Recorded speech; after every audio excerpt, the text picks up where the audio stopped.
Good afternoon, ladies and gentlemen. It's a privilege to be here. I can see why they call the lunch the death session or the post-lunch. So I think we'll still need some excitement to get people back into this room. Retail business as agents of social change. I think a very different subject than what one is normally used to hearing in a retail conference, where it's all about the consumer demand growth, where it's all about how people are going to open the next set of stores, how you're going to make more money. But it's really a privilege today to be able to anchor a session with such outstanding group of companies who form the main panelists, which is people and companies who've made a difference over the last several decades in not just markets in India, but markets all over the world. I just want to give a brief preamble and then leave it to the panelists to really debate and discuss what really we mean by agents of social change. Long time back, Milton Friedman had said business is business. However, this belief implies that social causes are peripheral to the challenges of corporate management, and the sole legitimate purpose of business is only to create shareholder value. However, there's been a parallel thought process which has gained ground in the last 4 decades, which increasingly roots for more direct engagement of business with social welfare. The hope being that socially responsible behavior is not only rewarding to the business conscience, but is also a strategic business opportunity to build greater value for the customer and the corporate. It's also important to note that these issues are no longer just tangential to the business fundamentals. Time and again, we have seen that companies that ignore public sentiment make themselves vulnerable to attack. Social pressures can serve as early indicators or factors essential to corporate profitability. For example, the regulation and public policy environment in which companies must operate, and the appetite of customers for certain goods above others, and of course the motivation of employees not only to get hired but also to get retained. All this has a bearing on what socially responsible behavior does for a brand. There have been many examples depicting the impact of major social change. I think if you take the examples of the whole argument around the US on how certain foods lead to obesity, and the whole movement around controlling and checking unhealthy foods, and of course the legendary example of what's happened in the case of tobacco is known to most of you. I think it's very important to understand that if we look at operating in a business environment as a contract between the business and a contract with society, it completely changes the paradigm in which you look at the opportunities that lie ahead. So I think if you look at the kind of work that's gone on in the last few years across different continents, and particularly in the context of retail, it's been my privilege to see some of the work that's been done around the world. Very recently, I was at London for a presentation which was made by Marks & Spencer's chairman, and it was really insightful and interesting to see the work that's been done by Marks & Spencer's through their Plan A approach, which is incredible and apparently has been very, very successful and enriching for the company, because what started out as an exercise in trying to meet social needs turned out to be an exercise which has become actually the main, I would say the main strategy for them in terms of improving their profitability. There is always this whole issue of CSR, and is CSR all that we are talking about?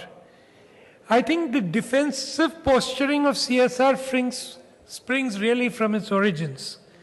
Companies saw a way of making CSR as a way of avoiding NGOs and reputational flack to mitigate the irritating edges and consequences of capitalism. Another aspect which compounded the whole issue was that many companies chose to root their CSR functions too narrowly within the ambit of their public and corporate affairs department. Some of the companies which have been able to put forth the points to integrate socially responsible actions with business are being represented here today. Some of them have been able to take the discussion of social issues and emerging social forces to the highest level, including educating and engaging their board of directors as part of the overall strategic planning process. As I said, it was very interesting to see the insight of one of the largest brands and one of the largest companies in the world. In fact, Coca-Cola really brings together some of these great elements of socially responsible behavior and the kind of work that they do across the world. I have seen the extent of work that they do, at least in Latin America, in parts of Africa, and I think it's been a humbling experience to see what some large corporations do as part of their overall business strategy and not necessarily as a CSR activity.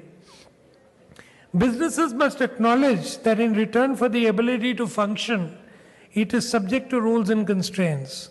However, it must positively educate the society about the benefit it brings in terms of the other side of the contract that it serves. The critical contribution which business provide to society should be clearly articulated. Unfortunately, this is where we are lacking. And I must compliment the IRF team, and I was telling my panelists that it's very interesting to moderate a session which is very different from any session that I have been part of for so many IRFs. The contribution in terms of benefits of productivity gains, innovation in research, employment potential, human capital are some of the essential for national and global economic welfare which good retailers around the world can serve. One of the success factors of this approach can be when business leaders will be able to point out that profits are not an end in themselves, but a signal from society that a company is providing things that customers want and need. Therefore, retail industry is in the forefront of this movement purely because it engages with your customers almost on a day-to-day basis. So it is really a privilege and a pleasure today to be able to bring together some of the leading exponents of socially responsible conduct in business.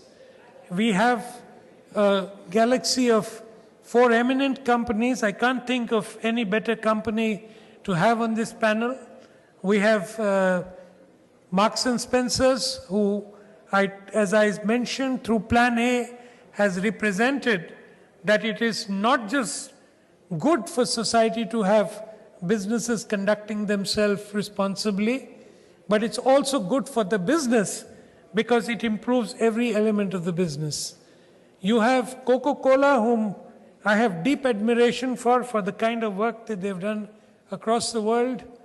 I also happen to be on one of their councils for Eurasia and Africa and have an extensive engagement with the kind of work they do, and I've seen it at close quarters. And like I said, I'm humbled to see the work that large corporations like this do around the world. We have Tatas, who I think epitomize in the Indian context all that is good about big industrial houses. And I'm also privileged to be part of a group which, along with the Tatas, I think the Tatas and the Birlas go together in this, that one of the few groups which have done so much for the country, so much for the people of the country, but again, not talked about, done in a very understated way so that people do not know and what is the extent of work and welfare and societal and community actions that such organizations are actually doing in this country, which is very different from the West. Then we have an organization which has been characterized by the love of customers for its brand. And because the brand epitomizes the values that we are actually talking about here today. And that is The Body Shop. And we all know that Anita Roddick has set a legendary tale for other businesses to follow in terms of the kind of concern against animal testing, the concern for ensuring great value compliance in terms of integrity, respecting self-esteem, and of course, ensuring that people around the world, as the saying goes, feel good, look good, and do good. Right. So it's really indeed a pleasure to be anchoring this session, and I'm going to request Deepak Jolly from the Coca-Cola Company to set the ball rolling. He's got a small presentation, and after that, we're going to have some questions amongst ourselves, which the panelists will reflect on their own experiences. But more than anything else, I would like to leave enough time for the audience in this room to be able to ask questions, because this is the kind of session you do not really see in many of the retail summits. So my compliments again to IRF for having a session of this nature, but I wish they would not keep it after lunch in future. Thank you. Good afternoon, ladies and gentlemen, and thank you, Mr. Varghese. I will try to do some good so that you all feel very good, as Mr. Varghese said. Let me just flag off with something which we've been talking about. You know, we all have been talking about the social change. We've been talking about the 12 million outlets since morning. We've been talking about how these 12 million outlets to various consumers can be help in that social change. I think that's something which I will hinge my presentation about and try to connect it, and of course trying to keep making sure that all of you are feeling good about it. At the same time, what is important is the word sustainability and the word community is so intrinsic to what my department or what we do as a company as a whole. Brand Coca-Cola is all about happiness, and it is giving back happiness and ensuring that the happiness word prevails through and through. And this is what I have tried to work on this presentation. So let us look at our global agenda. If you look at this slide, it's our aspiration that growing our business by making a positive difference in the communities we serve in. And this is a very forward-looking statement, and this is the first public platform on the new agenda which we have now worked on. And what we are talking here in this agenda is me, which is personal well-being, because we are a food and beverage company. We, this is all of us, as a social well-being, and the world, which is the environmental well-being. And now let's look at the 4 different verticals in me and how you can get connected on retail on this subject. Now let me just come back to this. Let's look at inspire hydration choices, promote active living, champion sensible balanced diets, and market responsibly. Now all of them, if you look at it, is so relevant to us all the time, and I will be sharing examples, but market responsibly means that some of the food companies today, for example, Coke, Pepsi, even Unilever, Nestle, we have all pledged that we will not be directly marketing to children, and that's under 12. Now that's something which we have ingrained and ensure that our entire system follows that practice. Now let's look at social well-being, which is empowering women. And I will be giving you a very interesting example of how we are ensuring in our system that we are empowering women in the value chain, which is a forward chain as well as the backward chain. I just heard about McDonald's recently in the previous session, where Mr. Vikram Bakshi was talking about that 15% of what you see is the McDonald's which you are looking at when you buy a burger. What is there in the back end? And same, when you look at the back end of what we do in Coca-Cola, there's a whole lot of products here, but when you talk about the value chain, the sugar manufacturer, the bottle manufacturer, the mango grower, the guy who is bringing us the different forms of packaging and coolers, I think that's something which is about creating an economic growth.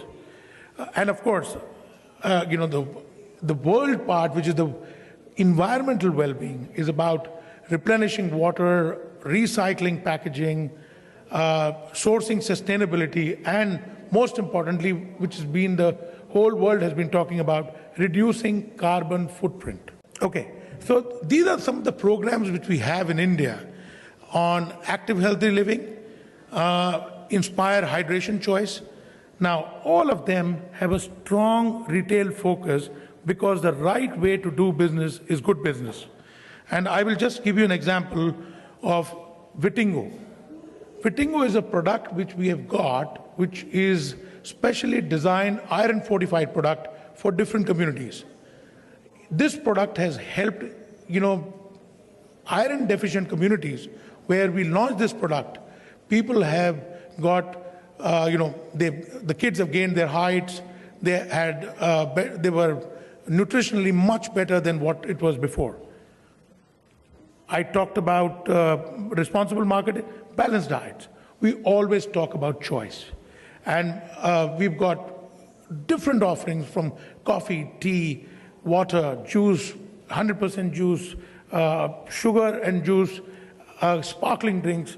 So even recently we've come back with a product called Rim Gym, which was in our foray for the last 20 years. Let's look at women's empowerment, which I'll be talking about, which has got, again, a retail focus. My favorite subject, if you go just outside, you will find a counter which is about Support My School, and my colleague Samir Pathak will be there to explain more about it. This is something which we started 2 years back. In the retail business in India, there was no retail school of national standing at that time which could actually do a one-year degree course in retail. We started this course in the Indian School of Business, and I'll talk a little more about it. Packaging is so close to my heart. We've talked about solar coolers and, of course, sustainable agriculture because of mango, sugar agriculture, which we actually help in supporting. So what is the personal well-being initiative, which is the Vitingo, which is fighting micronutrient malnutrition? We have reached 500,000 families by the end of last year. And we are ensuring that by next year it will reach out to 1.7 million families. The distribution model is not a typical distributor. The trade has been different. We've used NGOs as a part of our distribution. But again, no business can thrive till the time it makes money. So we have ensured it is not a gratis. We have ensured that there is enough margin for the distributor, the NGO distributor. But what we have done is we have put all our money behind marketing, which as a part of reaching out and telling the benefits of this product. Now, this is something which is so close to my heart. Now, you can call it a social and environmental well-being initiative, but it is something which General Malik, VP Malik, who fought the Kargil war, is the chairman of my advisory board. And on Friday, I was with him. We went to an outlet owned by this lady who was selling this products from a place where there is no electricity. That village has no electricity, my friends. It's different. We are here in a very cool and nice atmosphere, but go to the hinterlands and you will still find places where there's no electricity.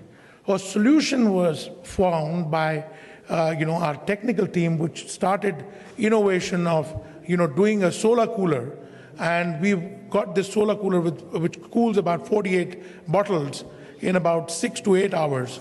And during the daytime and late evening, even with minimum sunlight, you have a chilled product offering. These women are making good money, and we've started with 250 women entrepreneurs across northern India. Of course, we won't stop there. We have a plan of placing at least 1,500 by next year. Let's look at a very interesting program. This program is Parivartan. Now, Parivartan is so close to my heart because I've been myself a sales guy in Unilever for almost 5 years. And something which I would tell you, today when you go to the different outlets, what the retailer lacks, the Kirana shop lacks, is the skill set. And all that fear which is being arisen by various people about whether they will be able to match the might of the bigger retailers? Yes, they can. Because for people like us, it makes sense to have a Coke at an arm's length. And what we did was, as a part of that, we actually started a mobile van classroom for the village retailers. Ladies and gentlemen, we did 100,000 retailers training in just about 3 years. We've got 5 vans. We've got trainers who have been well certified. We've got Coca-Cola University, which is looking at this.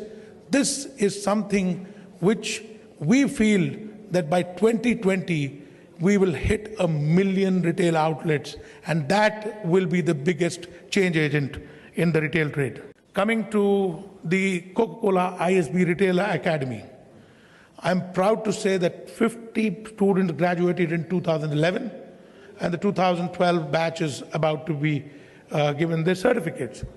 It is a structured curriculum with ISB to train middle-level managers in skills for organized trade.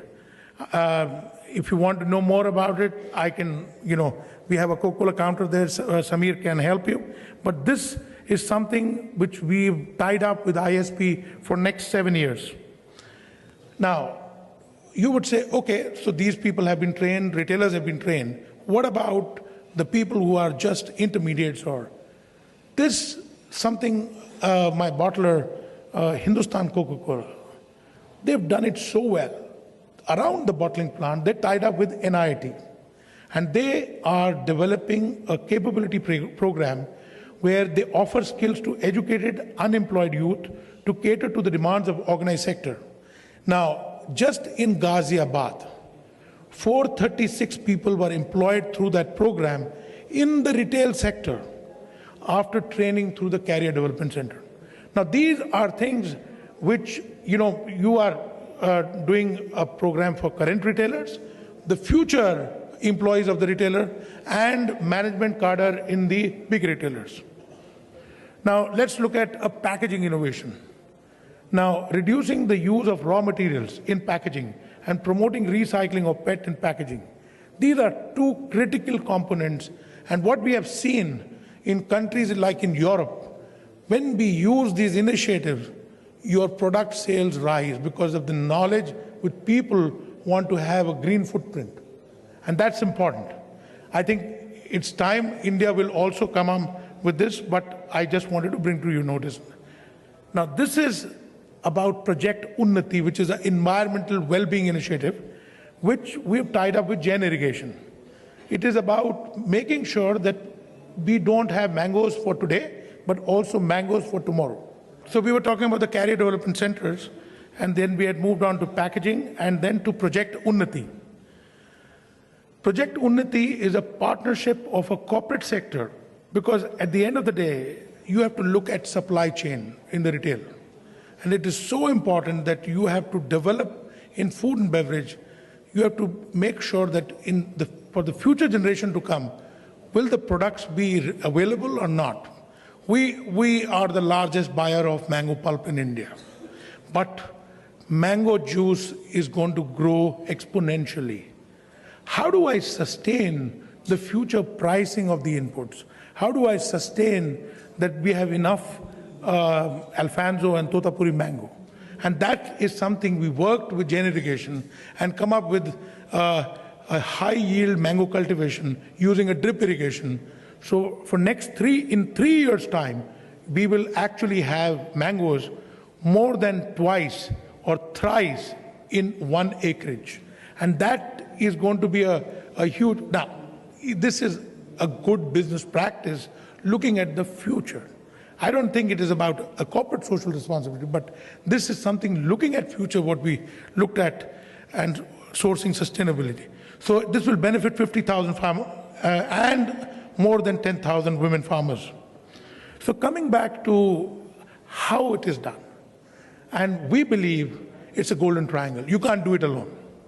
You have to do with business, government, and a civil society tripod. And these are some of the partners which are helping us to do these programs. Now, what I said is, without the civil society, which is the NGOs and the local communities, these programs are not possible. Now, this is one program called Support My School. And this is a community initiative, which is a social initiative.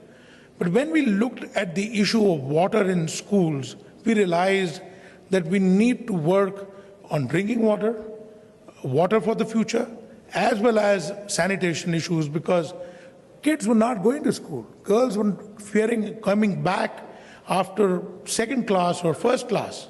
And we really needed to work very hard on that aspect. So what happened, we actually decided that we will go and start working on the schools, but we partnered with NDTV, and we also had a partner, Charities Aid Foundation, who helped us to implement the program. But you needed the story to be told very strongly. Who could do it better than Sachin Tendulkar? So while he was a brand ambassador, we said no, he will be the campaign ambassador for a social cause. And this was done for the first time in any FMCG industry, that a brand ambassador became a campaign ambassador for a cause, and he has been talking about it for the last 2 years. And he has brought in a lot of value addition on this campaign, because he talks, and today not only we listen, the government also listens, the Supreme Court listens, and recently Supreme Court talked about that all the toilets in the schools need to be made in the government schools within 6 months. And that's because of such a strong voice. And it had to be demonstrated on the ground, and we said, yes, we will do it, but not alone, with help of partners. And this is where I would like to talk and compliment McDonald's and PVR, who were our partners last year, who enabled us to do 100 schools. Ladies and gentlemen, there are 43 partners on this slide. You can be one of them. And the question is how. I won't dwell into it, but each one has what he wants to demonstrate or get. Pearson Foundation joined us because they wanted to spread knowledge through the books. Tata's, who's with us on the panel, they had the strength of broadband and providing computer labs in the school. We provided the water know-how and knowledge, and we implemented that part. So if 43 partners could do it, by the next retail forum, I'm sure we can have more than 100 partners. And what I'm pleased to announce today is that we are starting our journey with Walmart. Bharti Walmart. Bharti Walmart, the 1.25 liter product, when sold, a part of the proceeds from Bharti Walmart and from Coca-Cola will go into revamping Support My schools, and we will try to do as many, but a minimum of 4 to 5 schools in the year 2012 and 13. So this is something which is so relevant about what we are talking about retail. And as I said, We believe that a sustainable business thrives only and amidst sustainable communities. And that is something we may have learned it the hard way, but we feel in terms of the go forward for our 2020 journey, this is the critical part of our vision. And thank you so much for listening to me, because the future is shaped by the action what are taken today. Thank you. Thank you, Deepak. That is really wonderful. It set the tone for the session. And I think really, I don't think very many people would have expected that corporate organizations, MNCs, are really doing the kind of work that Deepak talked about today in the context of our country. Well, to take this panel discussion forward, let me just pose a few questions to some of our panelists. Can the relationship between business and society be viewed as an implicit social contract with its own obligations, its own opportunities, and the mutual advantages it offers? So let me ask this question to Shriti from Body Shop and see what she has to say in this context. Thanks, Thomas. I think very simply put, because we have very, very esteemed people in the business here, very, very simply put, I would put it that business has immense power.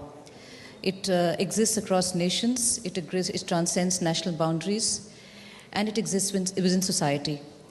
So it is very, very important to understand that business and society are symbiotic and they exist for each other. And for us at the Body Shop, it is really a live example of what we do in our day-to-day business. In business, typically we have a value chain, from the raw material to the final product.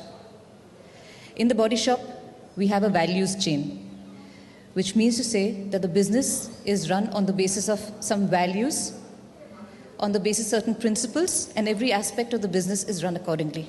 The reason for this simple fact for the Body Shop is that because the foundation of the Body Shop is based on the fact that business should be based on society, business should be based on societal development, environmental change, and should be based for public good rather than personal greed. I think a lot of people find it difficult to believe, but that is where Body Shop has originated from.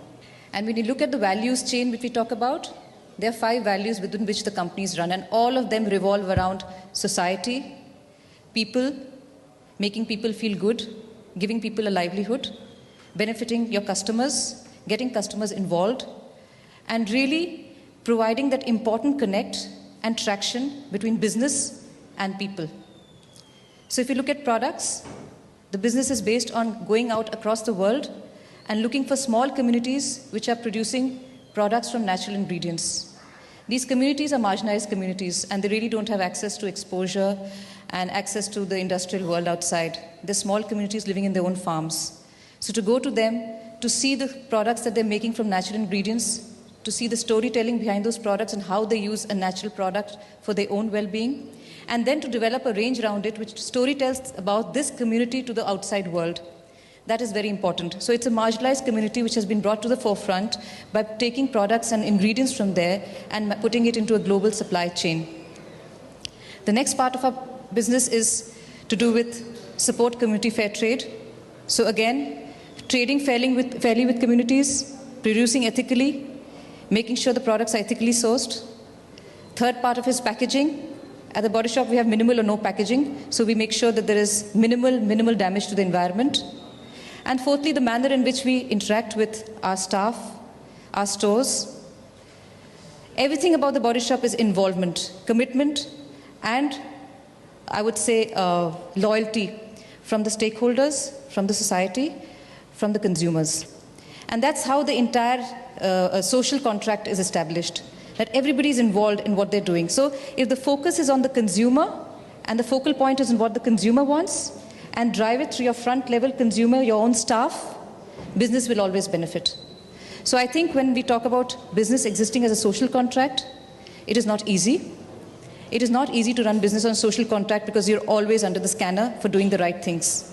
You're always under the scanner because of your values-based ethical business model. It's difficult, but it's very, very fulfilling. And it enables us at the retail sector, because the Body Shop exists in the retail sector, it enables us to touch the final consumer. So everybody knows that the Body Shop is about campaigning business. We use our stores to campaign about social issues. We talk about saving the rainforest. We talk about closer home, stop sex trafficking. You know, these are social issues which we read in the magazines, we read in the papers, but there's nobody campaigning about it and getting people to mobilize people with them. And I think that is what the Body Shop is about. It's about campaigning. It's about bringing people into your stores. It's about showing them what they can do, the power of people, and then, yes, selling products along with it. So campaigning is a very important part, and that again goes into the social contract, campaigning for public issues, campaigning for social issues, campaigning for human rights issues. And when this happens, and when consumers, society, and business get together, this is the most powerful engine. And very recently, the Body Shop had a campaign to stop sex trafficking. Sex trafficking is the third largest crime in the world after drugs and guns. And over 7 million signatures was put together from 65 countries and submitted to the United Nations. Also resulted in very important governmental changes in various countries across the world on sex trafficking. And India also, there was a ratification of the protocol against sex trafficking. And we had customers participate with us. We had our business partners, the real estate developers, malls participating with us. And I can see here Select City here who was also participated with us in those campaigns. So really what is important to establish here is that business is a social contract. And business and society exist. They are symbiotic and they live off each other. So as a business, if we are very conscious of this, and we base our entire approach, which is all pervasive, which makes sure that it goes into our employers, it goes into the way we run business. It's not just about what, it's also the way and how. So if we go into all those important elements of society, that's the way that's the way for the future. Because business cannot be myopic, it has to be long-term. And for sustainable development, society, business, environment, people all need to coexist. You know, I just wanted to ask you a question. People sort of look at Body Shop products, it's sort of aspirational, minimum packaging. But how do you then manage to sell it at the kind of premiums that you do? The Body Shop is the foremost premise of the Body Shop is natural ingredients sourced from across the four corners of the world, bursting with natural effectiveness, and sourcing through community fair trade. I think 80% of our products have community fair trade, and which means to provide a fair price to the farmers and to the marginalized communities who are making those products. And that not only goes into payment of products, but it also goes into development of the community and establishing important community programs around them. So I would not say that the Body Shop charges a premium for the products. I would say that the Body Shop products and the values that go within those products and the environmental concerns that go within that product make sure that the product stands the highest ethical standards and of the highest quality. And if you think it's a premium, I would not say so. But I think for responsible consumers, what is important for them to know is their product is actually benefiting somebody else. And if they can afford the product and benefit somebody else, I think this is a symbiotic relationship between the haves and the have-nots. Thank you, Shriti. I think that sort of answers the question that it's very obvious that the people who invest in buying at the Body Shop or who are loyal to the Body Shop brand are actually not only investing in look good, feel good and be good, but they're also investing in doing good for society at large, communities at large. So thanks.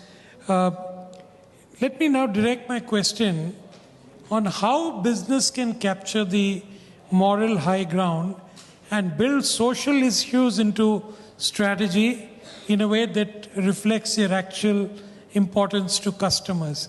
I don't think there can be any better company to exemplify this than what I have seen and heard of the Marks and Spencer's Plan A, which was conceived way back in 2006 and 7. But let's hear it straight from the horse's mouth.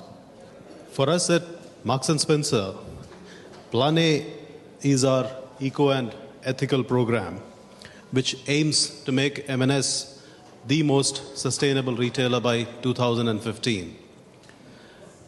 What started off in 2007 as a small initiative got expanded in 2010, and it became a way of doing business.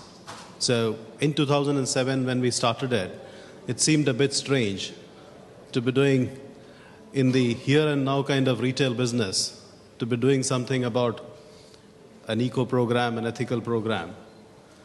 And the reason it has now become a way of doing business, a significant part in making that happen has been because of the way we did it, because we involved every single employee, we involved our supply chain, and we went beyond that and are now involving our customers.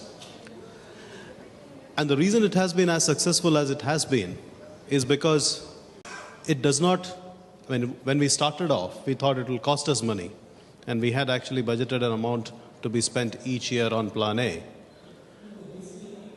From the middle of second year, it started turning cash positive and has actually saved us money every single year. Last year alone, it saved us about $170 million, or 105 million pounds. I think that would roughly translate to about 200 and 300 crores. So that's the kind of money that saves us. Plan A is actually saving us money. Now, how does it save us money? We are the first retailer in the world to be carbon neutral. We don't send any of our waste to landfill. That's a 31% reduction in our waste, or 80,000 tons of reduction. That's a huge amount that we save. Last year alone, we recycled 147 million hangers and reused them. So again, that saves us money. Our energy consumption has come down by 28% per square foot. Again, that saves us money. So each of these initiatives has actually saved us money as a business. And what that has enabled us to do is to actually make that a part of how we do business. And by the year 2020, every single product that we sell will have at least one eco or ethical attribute. Now, 2020 seems a long way off. However, even as we sit here today, 31% of our products has an eco attribute. That is a billion garments. A billion garments that we sell has an eco attribute, or a billion products that we sell, because we sell beyond garments as well. So that's how we've managed to make our eco and ethical program a part of our business, a part of how each and every employee, each and every partner in our supply chain does business.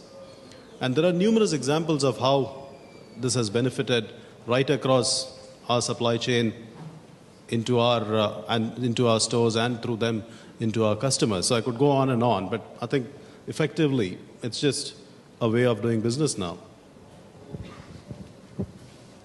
Thanks. There's an anecdote which I came across about how when you started this program, there were all these carry bags which carry the sign made from virgin plastic. And apparently, that obviously was not the intention. And your intention was to try and recycle as much of the plastic back into completely recyclable bags. And I was told that there was a huge effort on with new vendors to develop a new product which was completely recyclable. But today, the result of that has been that the consumption of plastic has dropped. And I believe also for going for chargeable bags, which is the polluter pays principle being applied very effectively, the consumption of plastic bag itself has come down drastically, with a lot of shoppers actually reusing their M&S plastic bags. So can you tell us a little more about this and maybe similar initiatives for reducing waste and reducing energy and carbon footprint. Few examples, and I'll take on the packaging example itself. In actual terms, we reduce the use of plastic packaging by 26%, the carry bags. We were the first retailer in the UK to start charging for plastic bags. And it was 5 pence, but it was an intent to try and get people to start reducing the amount of plastic bags that's used. And that has actually resulted, as I said, in reducing the usage by 26%. As we do this, though, and the journey has been very interesting and, again, anecdotal, but when we were looking to reduce plastic, and one of the initiatives we had thought of was converting all our carry bags to paper. Now, paper is 100% recyclable, so seems a no-brainer. However, when you imagine the thickness of paper and the amount of wood that needs to be cut down to create that, to generate those paper bags, and then the transportation cost, given that paper is probably 4 or 5 times thicker than a plastic bag, the actual cost of transport, not the cost, but the energy or the carbon that is generated because of in the transportation process is actually higher than that in the usage of plastic bags, which is why we gave up that idea and continued to use plastic and charge for the plastic bags. Some of the other examples in terms of reducing energy usage, and I think closer to home in India itself, we now have 2 sustainable learning stores. Sustainable learning stores is also a green store, really. It's an eco store, a green store. It's certified by LEED, which is the organization that goes into the certification for eco stores. One in Delhi and one in Bangalore. And these have been certified green because of the fact that it runs air conditioning in an energy efficient manner. It uses heat-resistant glass, which means the amount of energy required to keep the store cooler is much lesser. The store itself was built using reusable construction materials. So again, lesser waste from that. So a number of such initiatives led to these stores being green. Now, while we've got 2 green stores, what we also then do is to take these learnings into other stores. And again, it helps us in energy consumption or saving on energy. Waste itself is another big part of the activity that we have under Plan A, reducing waste. And the biggest component of waste comes from packaging, because whether it's a garment or food, the packaging that goes with it just goes into landfill. So by converting that into reusable materials or using less of it, we have been able to, again, save on the waste that goes into landfill. As I said, by consistent and constant reviewing of what we use in our packaging, we've reduced 80,000 tons of packaging that would have otherwise gone into landfill. So, I mean, a few examples there just to illustrate the point. Thanks, Venu.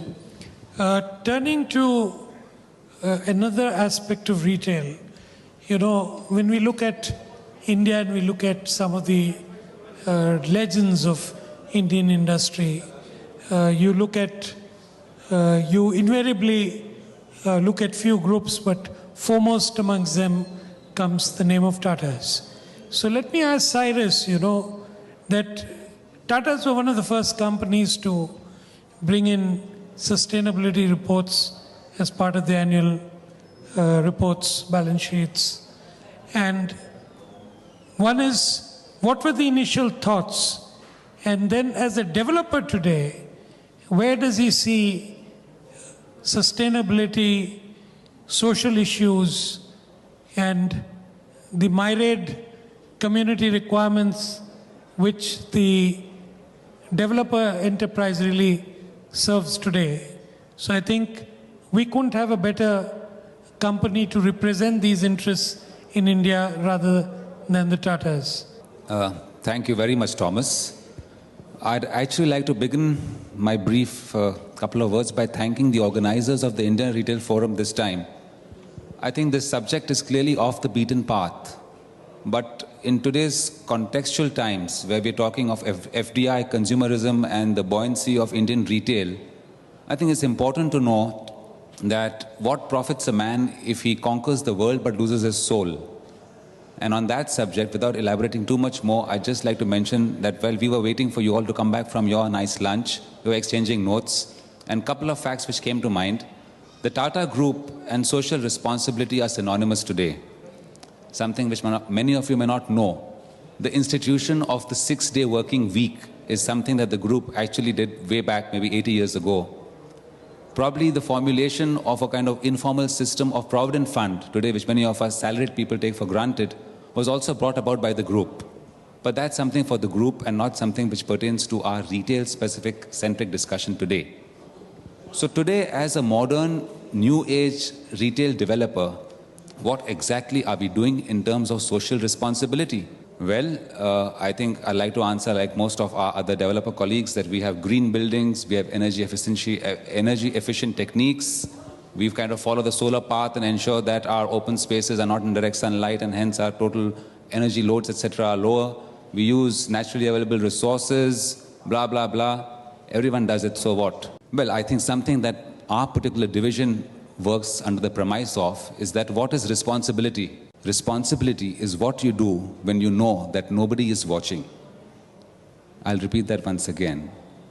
Responsibility is what you do when you are aware that nobody else is watching. And what is it that we do when we know that nobody else is watching? I'll tell you very, very briefly now. As a developer today, I think one of the few challenges that we face when we develop malls across the climate of India right now is the paucity of skilled labor, or labor in general, the main ingredient that builds these wonderful, nice, air-conditioned, fancy shopping areas that you and I frequent. No one spares a thought about that, the blood, sweat, tears which actually go into that. So what are we doing for that? What we are doing, and is something which probably most people are not aware, and unfortunately many of our other developers don't really do, is that we ensure with our contractor on board that we provide a certain basic living condition to our labor force. So today, I would like to invite any of you to our construction sites where we have labor camps, and you can see for yourself the kind of difference that we make and effect in the life of our basic grassroots ingredient, labor manpower. So each of our sites has specific dwelling units which conform to basic standards of hygiene, sanitation, basic human comfort. You will find ceiling fans in all of them. In places like Amritsar, where we are opening our mall shortly, you'll have double insulated roofs because temperatures actually go up to more than 45 degrees in summers, etc. For the kids, we have a small little creche on site itself. So mothers can be rest assured that while they are at work, the tiny tots are in a safe, secure environment. Their nutritional needs are met. There's always a doctor on site, etc. And we ensure that all of this happens from a humane aspect.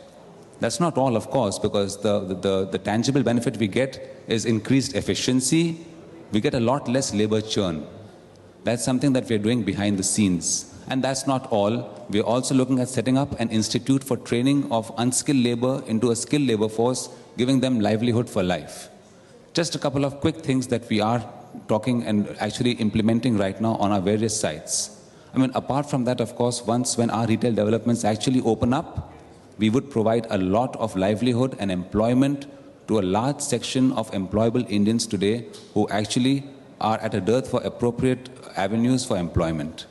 I think we're running out of time, Thomas, so I'll probably hand it over to you to have an open session because that might be more meaningful than just extol our virtues as developers over here. Thank all the panelists for some of the insights we've had from them. I think we started late, and I think they're going to use this session to bridge the time gap in the conference. So we'll leave the next 5 minutes for questions from the audience. So if there are any questions, please ask for the mic to make the questions brief. Good afternoon. My name is Amit Mahajan. I represent IRIS. I have worked in United Nations. I've worked on human trafficking. I started human trafficking with UNODC, and yes, there were 1 million signatures in 2008, which we got from the people. My question is, I mean, I've worked also in CSR across Africa and India, etc. There are two questions that I always, ask, which I really have not found an answer to, and I would like to ask you.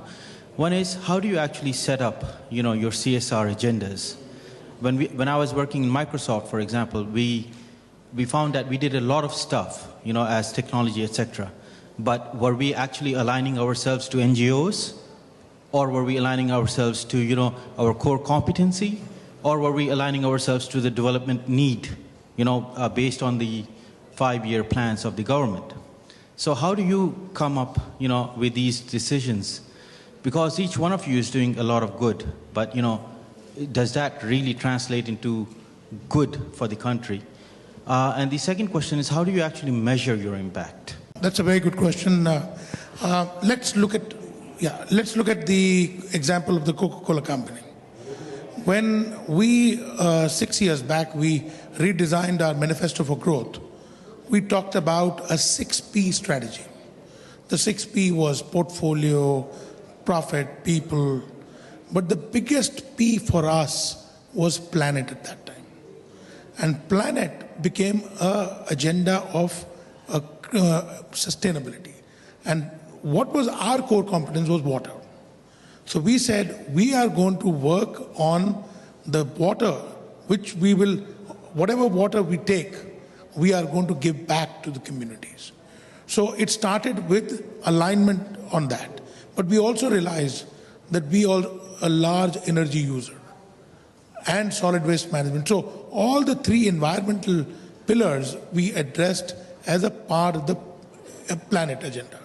The other pillars which I talked about in the Me agenda, which was the well-being, was, look, if I am telling you to talk about taking calories, I'm also asking you to expend them by well-being programs.